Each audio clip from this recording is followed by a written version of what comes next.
Good morning, everybody. Will, just time prepping. How are you this morning? Hey, I want to talk to you guys this morning about something called the Vanishing Act.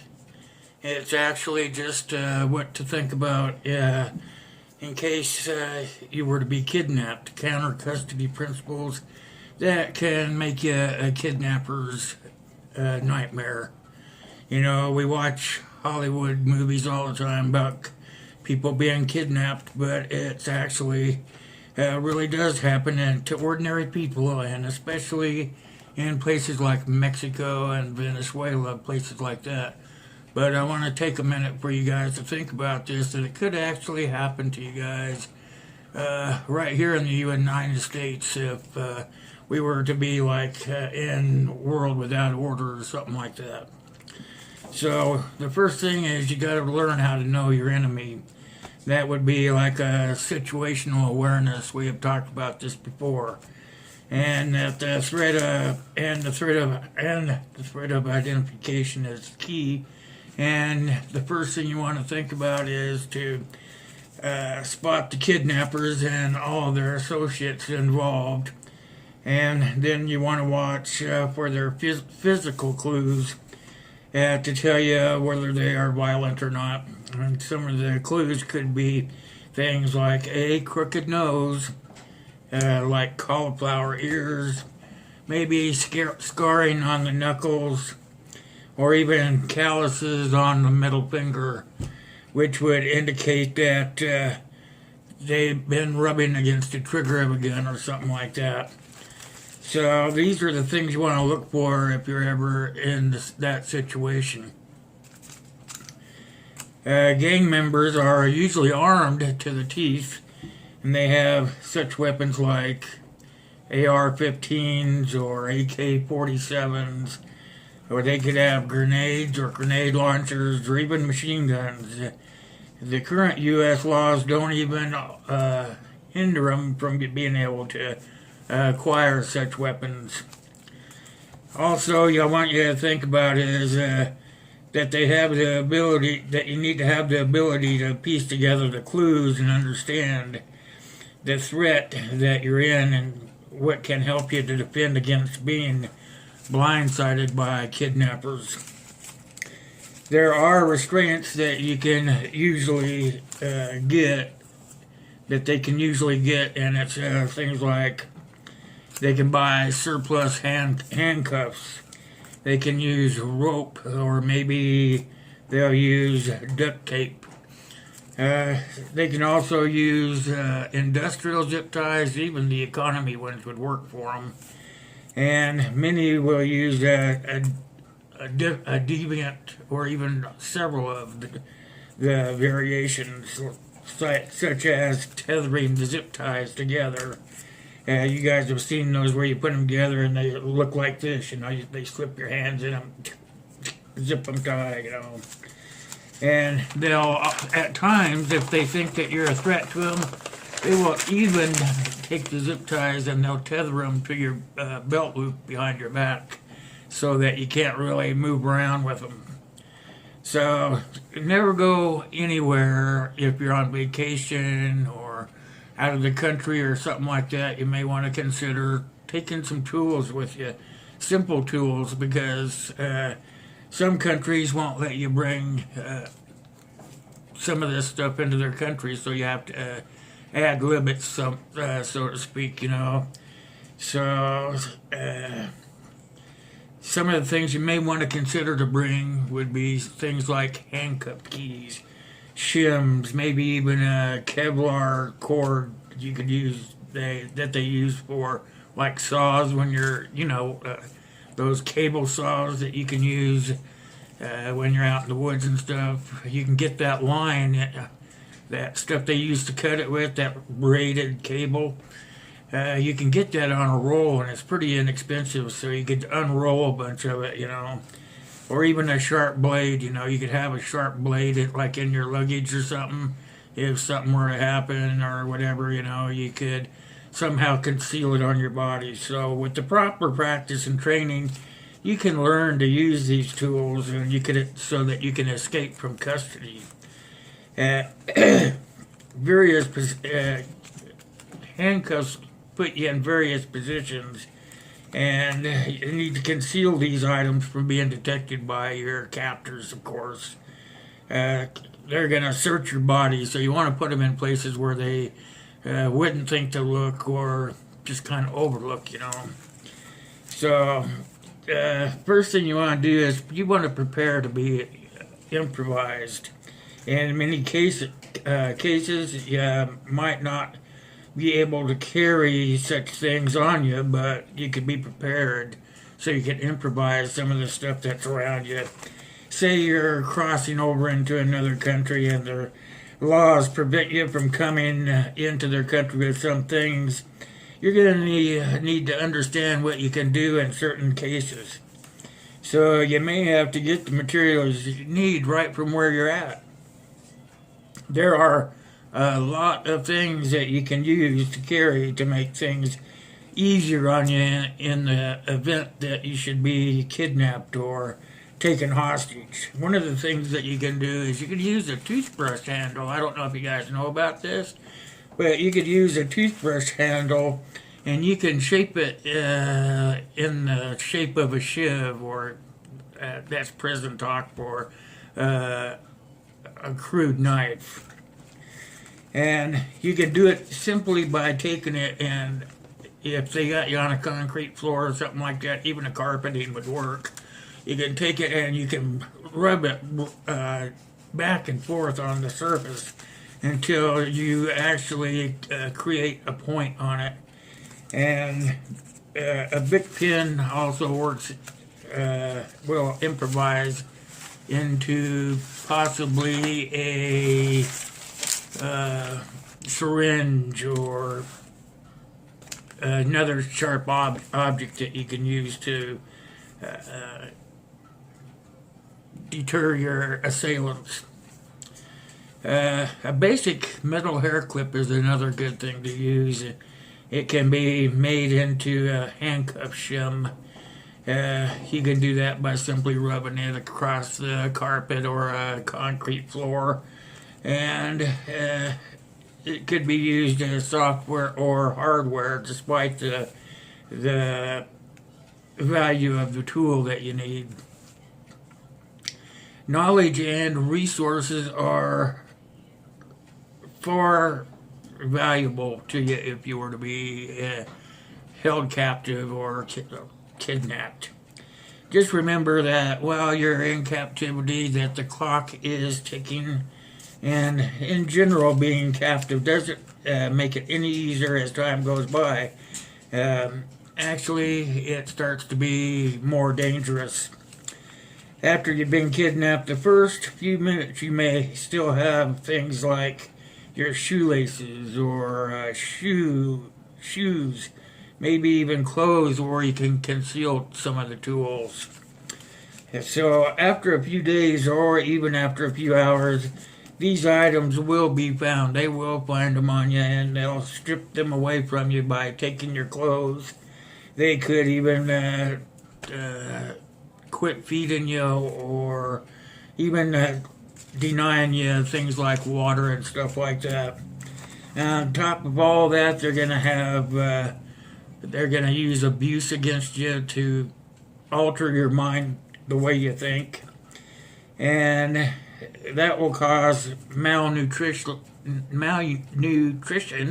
get my mouth to work right, to slowly weaken you. And when you get weak, then your senses become more dull. So the best thing to do is, from the time that you're picked up or abducted or whatever, is to start planning your escape right away, because the sooner you can escape, the sooner you don't have to deal with all these things that I'm talking about, being stripped of your clothes or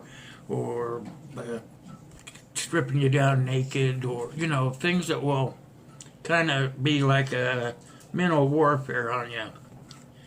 So what you want to do is you want to think about that you're going to be fighting for your life. Escape isn't always just breaking your restraints. You still have to get past the guard. That's where these self-made shivs or weapons come into play.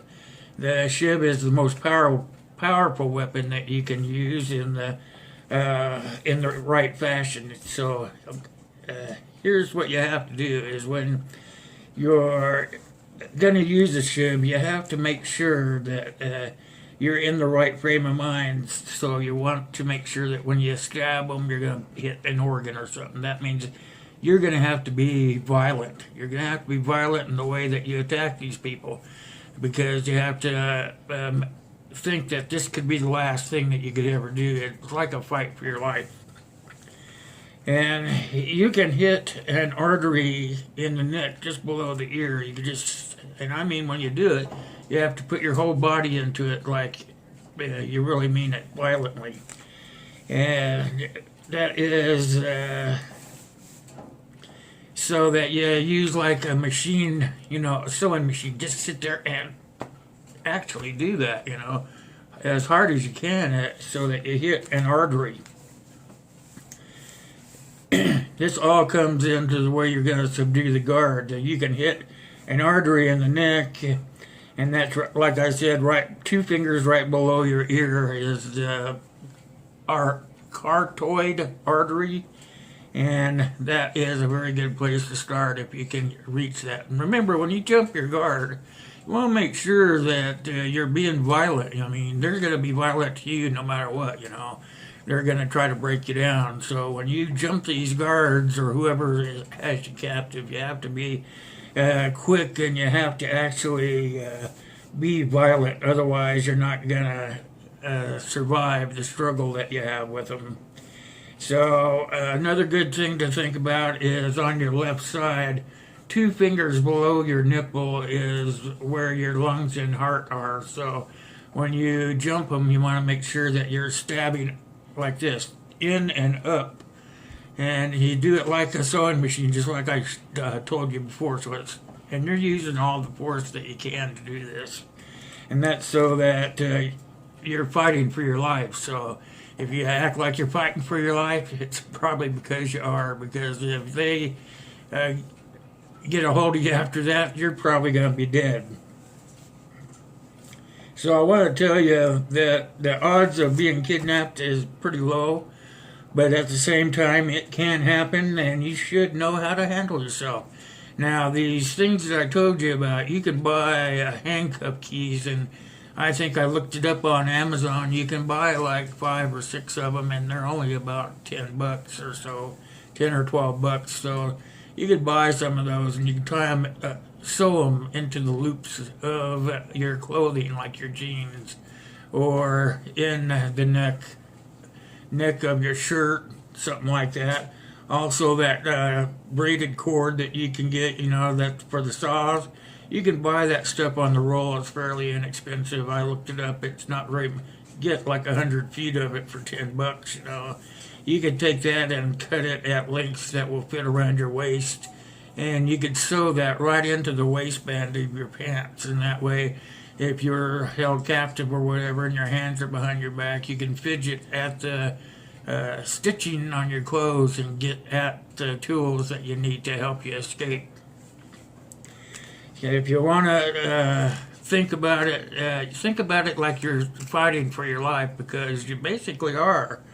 So some of the I've told you about some of the hiding spots that you can put everything in. So it's very inexpensive to get these things. And if you're going on a trip out of the country especially, you want to make sure that you have some of these things in place, just in case. It's like I said, it's probably not going to happen, but there are a few times when it will happen, especially if we have a time where we're in martial law, or there's a world without order, and people are going to start doing strange things like kidnapping other people and holding them to hostage and for ransom. Ransom doesn't necessarily have to be for money. It could be for survival items or something like that. So you want to be able to hold your own, and it's sort of like going to a knife fight with a stick, going to a gunfight, I guess, is the right adage to it. Going to a gunfight with a sharp knife. So these are all things you need to know, and I just thought that I'd put it out there for you guys to think about. these are simple things, but you know, if they get a hold of you and they keep you hostage or something, you want to start fighting for your life or planning your escape right from the start, because it's only going to be within the first couple of days that you're going to be able to find a position to put yourself in a position to do just that. And that's about all I've got for you. These are pretty good things to think about, so I hope that you really got something out of this. I've got myself right into the time limit I want for the video, so I'm going to leave it there. I want you guys to remember, have a happy New Year. This is New Year's Eve, and going into the new year, let's make sure that we're prepared to do whatever we have to do to survive.